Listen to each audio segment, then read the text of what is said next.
মামা যান, মামা যান, ও মামা যান, মামা যান, টিঙ্গি টিঙ্গি টিঙ্গি টিঙ্গি। আমাদের খরগোশের বাচ্চা হয়েছে।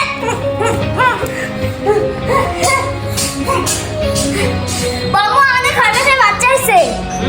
আমাদের খরগোশের বাচ্চা হয়েছে। ওইটা পাঁচটা হচ্ছে, আরো হচ্ছে। আরো হচ্ছে।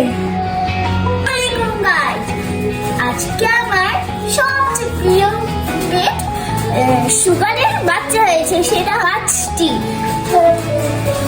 আর ওগুলো একদিকে আমি প্রথম দিন কোলে নেব, ওর আজকে প্রথম দিন। ওগুলো একদম ইঁদুরের মতো। আজ আমার সুগার বেবি হওয়ার প্রথম দিন হলো। ওরা এখানে একটু দেখো, ওই যেগুলো ওকে ওদেরকে দেখতে একটু ইঁদুরের মতন। আমি এখন একটিকে করে নিব। অনেকেই বাচ্চাদের ওই যে ভিডিওটা করে না, ওটা আমি আজকে করবো।